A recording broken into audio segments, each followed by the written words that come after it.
Good morning, good afternoon. This is Everett O'Keefe from Ignite Press, and I am excited about today's book launch livecast.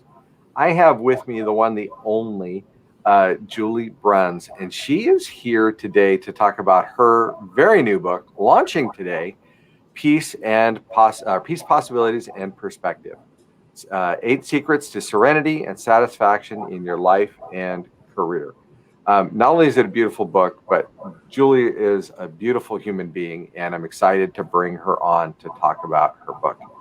Well, Julie, come aboard. How are you today? Good. Try not to cry. Yeah.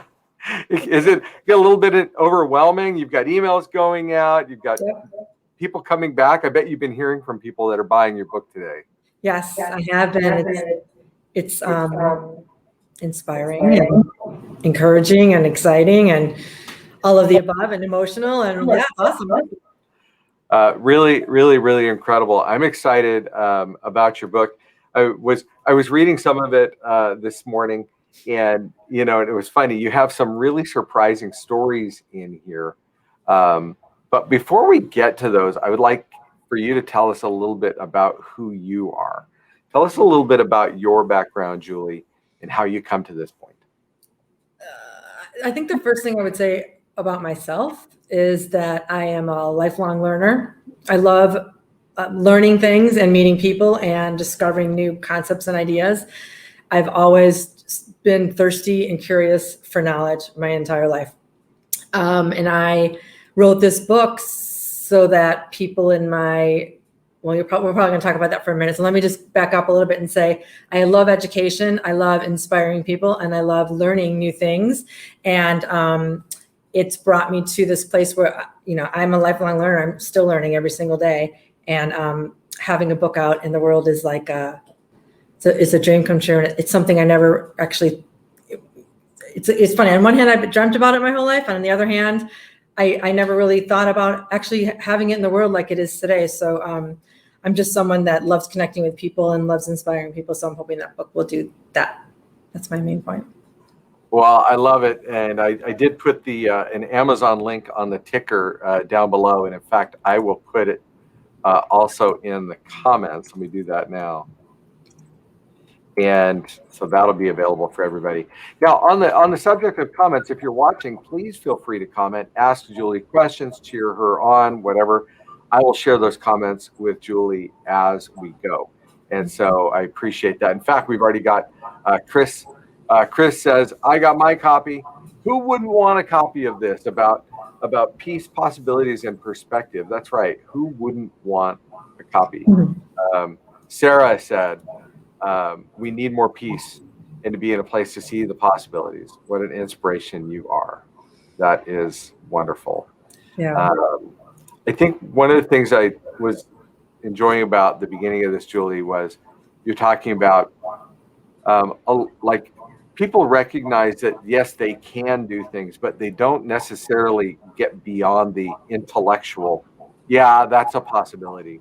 To that's really a possibility. Like that could really happen. Not only is it possible, in fact, you had a great quote on it. I hope I can find it. Maybe you remember it, but it was like, not only is it possible, but like it's shoot, I'm trying to find it now. And of course I'm not going to. Yeah. I didn't highlight it. Shoot. Sorry about that. But I just appreciated that. So you told a story in the book that cracked me up. And I didn't realize this when you decided to try out for the cheer team was it for the Chicago Bulls? Yeah. Okay. How did that happen? Like, how did you just like? So this has been my whole life. I'm thinking back to like the first time I did something like this and I didn't tell anybody. I just was always like in my head, maybe I could try that, or maybe I could do that, or maybe I could have that. But I wouldn't go to everyone in my life and say, what do you think? Because I just had this sneaking suspicion that I would try to get talked out of it. So that's what happened with this particular story. I just was driving in the car. This was radio. There was no internet. There was none of that. No YouTube. Maybe there was, but not, it's late 1980s, early 90s. And I was driving in the car on my way home from work, and it was a radio commercial. hey, come try out for the Chicago Lovables and be a dancer and see the games and on the front line, like on the 50-yard line, all of that stuff. Not 50-yard line, but it was a really cool idea. And I thought, I'm just going to go do it. I'm not going to tell anyone. I specifically told myself, I'm not going to tell anyone, because if I fail at it, it's not that big of a deal. If I make it, I have a great story. I'm just going to go try it. But I just was like, I'm going to get up and do it. Who knows what can happen? I didn't know about the statistics. I didn't know how many people they were going to pick. I didn't know how many people are going to show up. And I just went there, and every hour on the hour during the day, as they were making cuts, I just kept making it and passed it further and further and further. And I was like, I can't believe this. And I don't even think I had a phone at the time. I'm pretty sure I didn't. So I couldn't text people and say, you're never going to believe where I am or what I'm doing. I just thought, I'm just going to stay here. I'm going to take it all in. I'm going to do my best. And if I make it, great. And if I don't, I'll tell everyone what I did later. But I just knew that if I told people what I was doing, most people would say, not because they didn't want me to succeed, they'd just be like, set expectations. It's probably not going to happen for you. And I didn't want to hear that. I think there's a great lesson there, because the fact that you did it the way you did it, like you said, if you failed, nobody would know about it. Whereas if you told everybody, hey, I'm going to go do this, yes, not only would some of them prepare you for failure, which is not really what you needed, but yeah, the stakes are a whole lot higher. Yeah, so I see that. Tell us a bit about who'd you write this book for, and why? So I wrote it for really two people, for myself, what I would have wanted when I was 25, when I was 22, 16 even. I wanted a fairy godmother. I wanted someone to be telling me, here's what you can achieve, Julie, and here's what you can dream, and here's what you can do. And not about working hard necessarily, but like, here's how you need to look at the world so you can have what you want and what you dream of. I didn't have someone like that in my life. I had great teachers along the way, and I had great friends, and I had some, inspiring siblings, but I just, everyone was trying to figure out their own path. And I felt like I was on my own. So I wrote it for that person. I wrote it for the 50 or 60-year-old person who's like thinking, I don't like my job, and what am I going to do with the rest of my life? And life is short, and I want to have more. I wrote it for that person. And then finally I wrote it for HR people. I was in corporate America for over 20 years, and I worked for some great people. And I always saw stressed out HR leaders, team leaders, leadership, people in leadership in general, just like, we don't have enough time to give people what they need at work. We have to work, and we have to get, the bottom line is making money. People need nurturing, people need developing, and there is never enough time to do it. So this book can help that person who's leading a team to nurture their own employees. This book can be given by that leader to their employees to say, hey, I can't give you everything you need, but read this book. It won't take you very long. There's great lessons in here. Start implementing them today, and you're going to be happier. And the consequence of that, obviously, is you have happier, more creative, more productive employees, and you yourself as a leader are all of those things too. So yeah, that's what I wrote it for. Fantastic. I would be remiss to not say the book is available right now on Amazon. And in fact, right now there is a special. You can actually pick up the Kindle version for 99 cents. The paperback is also available there, but the Kindle version is 99 cents. We encourage you to pick that up. And it won't be that way for long. In fact, I think tomorrow it goes back up to the retail price. So when you were writing the book, is there some favorite part of the book that you would like to share with people? Some little nugget from it, or favorite story that you think would be appropriate? Oh, there's so many good stories. That's always a hard one, honestly. It's a hard one. That is a hard one. I would say one of my favorite ones is going to the Lion King in London in the early 90s when it was sold out. I was traveling for work. I was with I was with two other women coworkers training clients in London on this software. And I got to my hotel and I saw that all these tickets it was sold out, the Lion King. And I was like, all right, well, I'm not meant to go there. It was really just that quickly. It was a fleeting moment, and thought came into my mind. I'm like, I'm not meant to go. No big deal. I'll do something else. But when I got to the office the next day, mostly guys they were training, they said to me, what are your plans for the week? And I said, well, wanted to see the Lion King, but it's sold out. And they're like, you should go anyways, because you never know. And I thought to myself, all right, well, we have that in Chicago too, when you go there and people are waiting on the sidelines trying to sell you tickets double or triple the price or whatever. I'm like, I'm not willing to do that. I'm like, no, people will come out of the theater and they will give you the ticket at face value for people that don't show up. Okay, great. I thought, what do I have to lose? I was on my own. The other two ladies were doing something else without me. I might as well just go and check it out. And they're not leading me down. They're not going to do anything risky, tell me to do anything risky. I'm going to go and see what happens. I didn't look it up. I think this is just at the beginning of the internet. I don't even know if it existed yet. And I got in the cab, a taxi. I got out in front of the theater and I thought, there are so many people here. I'm not going to get in. But in my head, I'm not going to get in, but I'm here anyways. I might as well try it. You just never know is what I said to myself. And there were about 50 people in front of me. I was by myself, obviously. And they were just like the guy said at the office. Employees just kept coming out saying, we have a ticket. We have a ticket. And finally, he came out and said, do we have any single people in line? And of all of those people in that line, there was no one else by themselves, which meant no one's going to take that ticket because they're not going to leave their friend or their three other friends to go in by themselves. So he comes all the way down to me and I'm like, I'm just waiting, like someone's going to claim this ticket. And no one did. He came up to me, 50 people down, and said, do you want this ticket? It was 20 quid. And I was expecting it to be like $100 and I said, no, come with me. And he takes me in the path and I'm thinking, well, I'm probably going to have a crappy view. It's going to be obstructed. Not a big deal, whatever. At least I'm going to be seeing the Lion King in London. And when he takes me to my seat and we're walking along this dark kind of back alley of the theater, and I go into this like Queen's balcony, and I looked at him, I think you have me mistaken. This can't be my seat for $20. This cannot be. And he's like, no, this is your seat. Like, I work here. I know where your seat is. And I just sat down like, I cannot believe I'm in this balcony in this like Queen's seat. It was a beautiful seat. It was open. It was all this room. It was a beautiful view. I'm like, I cannot believe it. I kept waiting for him to come back to tell me he made a mistake. And in walks a guy and says, well, at least someone's using my tickets. I'm glad someone's going to see the show. And I said, what do you mean? Like, why are these tickets even here? Why are these seats open? He said, my friends decided they didn't want to come and this one other person couldn't come. And so here I am. So me and this random stranger are sitting in this 4-person suite balcony watching The Lion King for $20.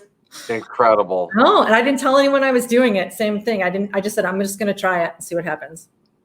I love that attitude. There was a lesson in your book that I thought was interesting. I really hadn't considered it.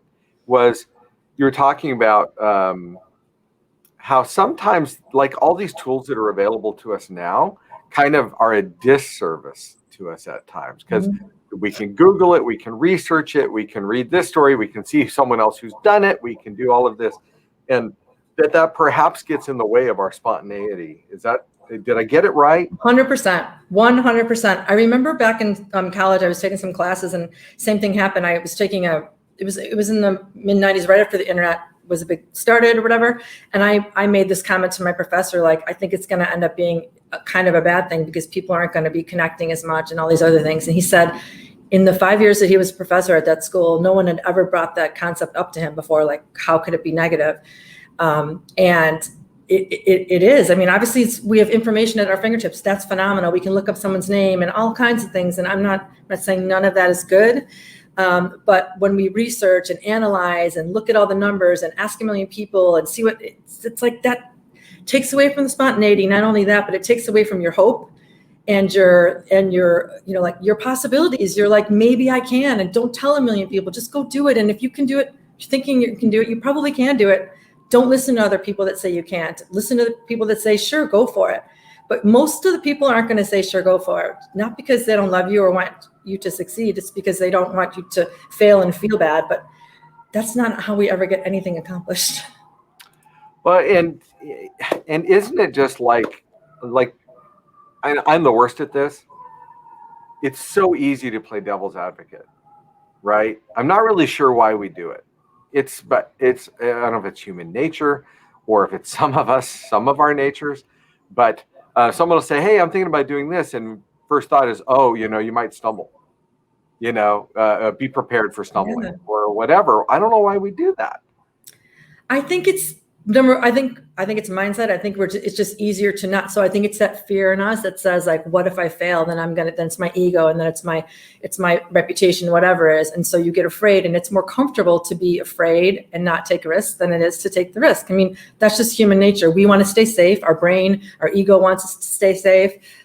We want to do that to be secure and have what we need. And going and taking a risk is unsafe. It's insecurity. It's not, it might end in something great, but it might end in something bad. And what you have over here isn't as bad. So don't risk it. So it's common, it's human nature, but it never gets you what you want. Sitting back and being comfortable never gets you what you want. I want to share some comments people have been posting here, and I thought it would let you see these because I don't think you've been able to see them. So, styled by Layla, says, love your courage. You have always led by example.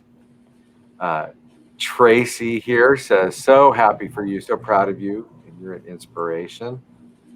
Holly points out that she's always loved your positivity.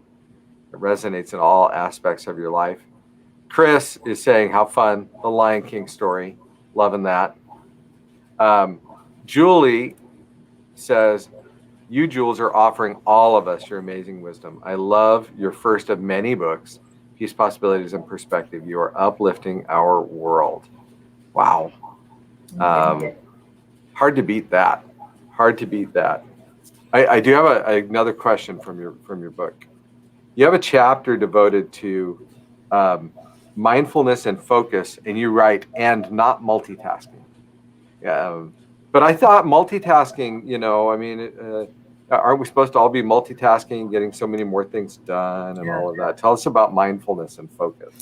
Yeah, so there's a couple of cool statistics in there, and you can read a ton about multitasking and how it's not good for your brain, and there's all kinds of research about it.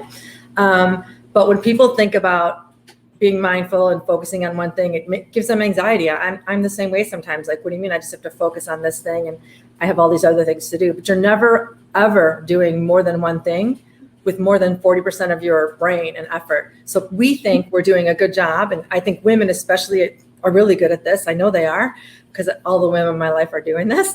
And we think, all right, we're going to do this and this and this and this, and then I'm going to knock 5 things off my to-do list. And look at me, I'm a multitasking like genius. This is awesome. But none of those things have your full attention, number one.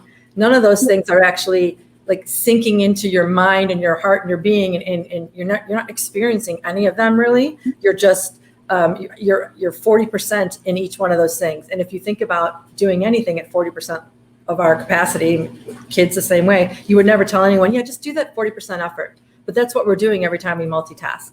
There's another statistic. It's not actually in my book, but it's an important one. And when we are actually emailing someone and we're listening to a webinar or a podcast and we're trying to work, there's a study done at the University of London, actually. And what happens to your brain, it's like emailing and listening to that webinar and trying to send that email when you're multitasking is the same as smoking marijuana.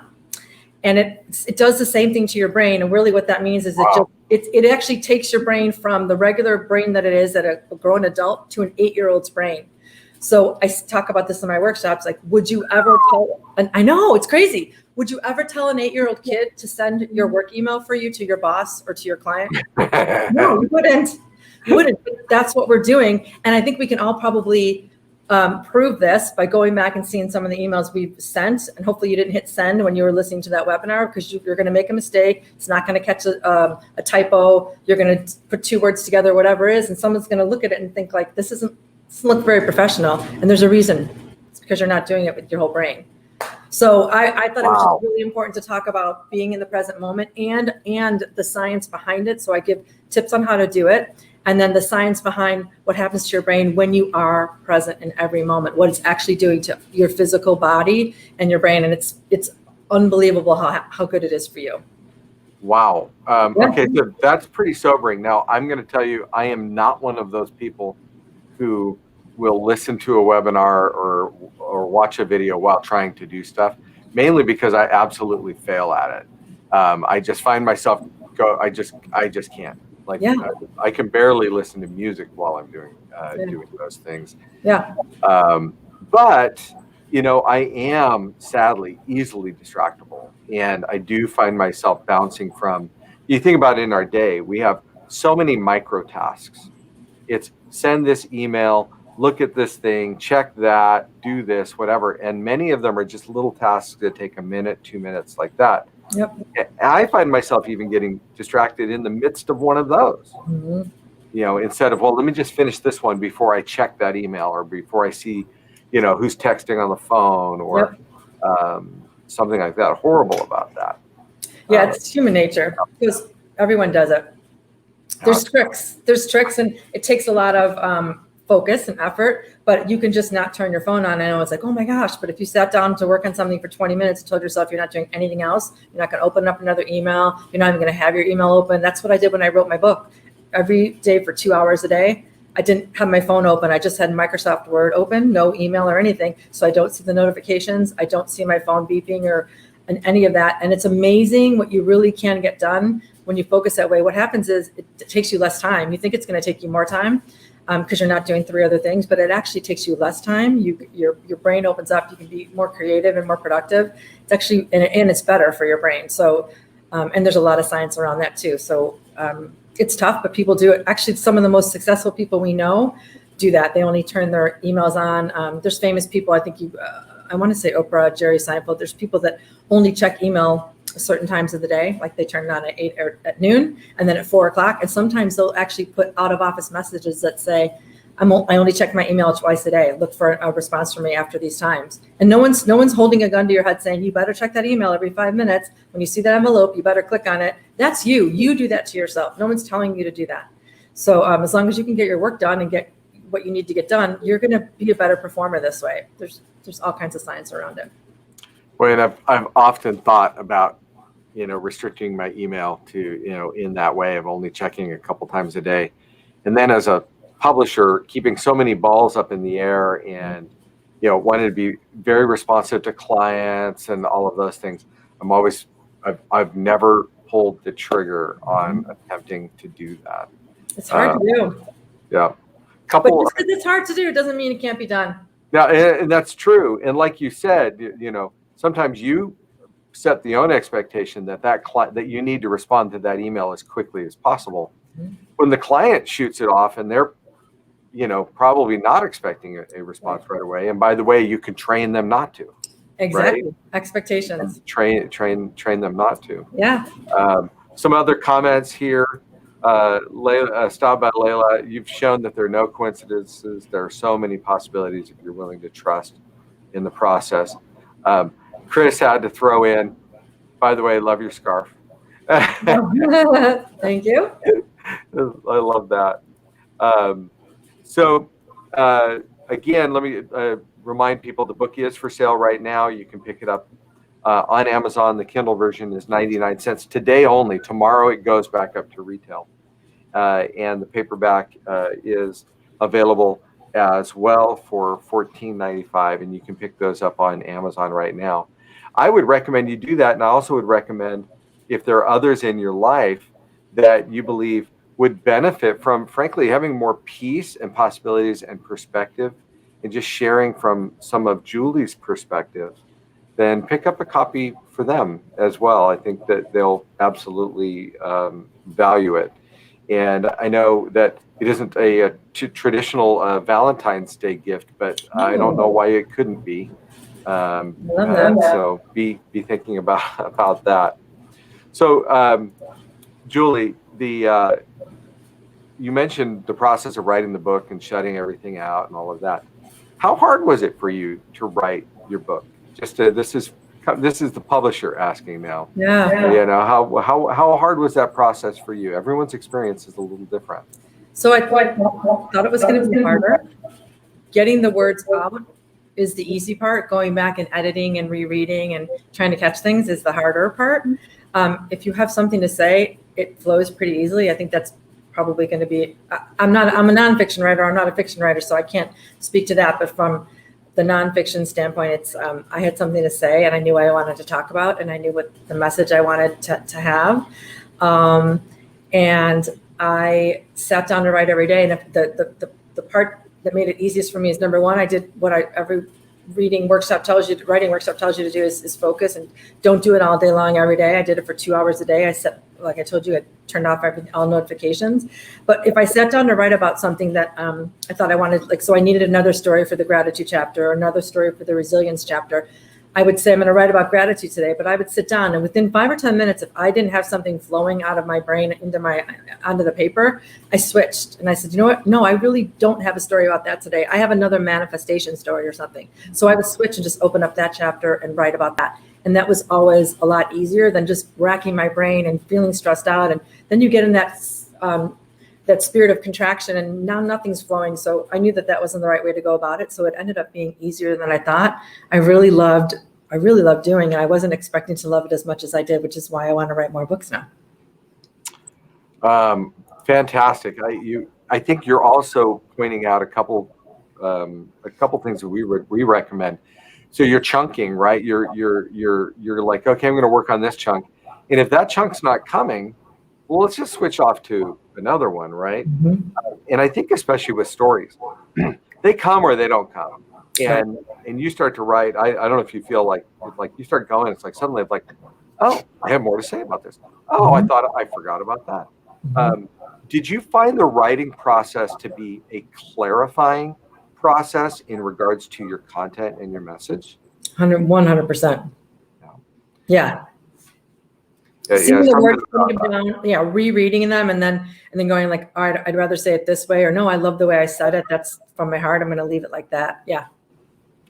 I'm going to bring this up because I just appreciate it. Thank you so much, Brian wrote. Thanks for getting Julie to this place. Everett speaks very highly. Brian, really, it really is our honor. It's one of the great things I love about what we do is we get to help bring other people's messages to the world. I honestly don't want to be the person standing on the mountaintop sharing the message. I love helping other people share the message that they have to bring, what they've been inspired and sometimes ordained to bring. And so I appreciate that very much. Yeah, you do a good job. So, Julie, you mentioned gratitude. You mentioned resilience. Do you want to speak to one of those now, kind of before we close this off? Yeah, I think that they're both. I love to talk about both of them. I think I'll talk about resilience because I think in this day and age, in our climate right now in general, it's a tough one. Everyone needs more of it, and then sometimes people are like, "How do you get resilience? And what do you do to build resilience?" And it's something that you get by trying, taking risks, failing. Almost always, you're going to fail a little bit. You're going to succeed. You're going to learn something. You build resilience and you build grit because you're living your life and you're taking those risks and you're trying to make things happen. And you're not going to be 100% successful, and no one's expecting you to be. But sometimes you put the pressure on yourself to be that way. It's something that you can model. I know it's like for parents, building it in kids, it's like you can't give it to them. You can't give them resilience. You can show them how you are resilient. You can show them how you bounce back from things. You can show them what skills are good to bounce back from things. You can model that, and then you can say, hey, here's another way to think about it. So you're teaching them different perspectives to yourself as well, and you're showing them what's possible out there. And every little thing they do that makes them stronger is building that resilience. And I tell about the joke in the book is my sister Sue. She's 5 years older than me. She'd pick me up from high school sometimes, and I'd say, oh, that boy that I like doesn't like me, or that teacher was, didn't give me the A I wanted, or whatever. And she would say, oh, that builds character. That builds character. She would say, it builds character. And we would joke that we would say, like, how much character do you need to build before you have enough? Can you just get a ton of it? So I talk about this in the book, like. It builds character. All that crap builds character. And wouldn't it be nice just to be done? Like, okay, I'm good. I graduated high school. I have a ton of lessons in character. I'm done now. But that's not how life goes, right? Yeah. Can I please stop building character now? Yes. Yeah. So that was our joke. Like, and if you're always building it, there's got to be a point where you would have enough, right? But that's not how life works. Yeah, it's a good point. And ultimately a good thing, because I think we always have more to learn to prepare us for that next step, or the next challenge, or the next person, right? Mm-hmm. You think of why do we learn some of these lessons? And I think it's to share some of these lessons with other people. Yeah. Well, it's terrific. Holly, while you were talking, I shared this, but I'll push it up here again. Holly said the idea of resilience being the ability to turn pain into strength, wisdom, and joy. This really resonated with me. Thank you. Thought I would pass that on to you. Thank you. Well, fantastic, Julie. Thank you so much for taking the time to write the book. That is a passion, and I'm glad that you found the experience to be easier than you thought it would be. Um, that you found it to be a clarifying experience. We do see that. If you want to get good at a topic, write about it. You suddenly you find you know a lot more than you knew, and you're able to organize it in a way that really helps shape the message. Yeah. So grateful for you taking the time to do that. For anybody else watching, please go pick up your copy, buy a copy for somebody else. Peace, Possibilities, and Perspective on Amazon today. So Julie, thank you very much. I'm going to sign us out. And any closing words or anything that you'd like to share with people watching or people considering buying the book? If you can't read all of the book, read a couple chapters that resonate with you. You're going to learn something. You're going to be inspired to do something different, I promise. And I wrote this book to help people. And I can't wait to hear when you do share it and people learn lessons. Please reach out to me and let me know, because that's the biggest gift I can get is it mattered to someone and it changed someone's mindset or perspective. So. And I'll add, you've written it in a very easy conversational style. It doesn't flow like a textbook or anything like that. It's comfortable and enjoyable, and you've done a great job with that. Thank you. All right. Well, thank you so much, everybody, for joining us. Again, pick up Peace, Possibilities, and Perspective on Amazon. Take care, and God bless.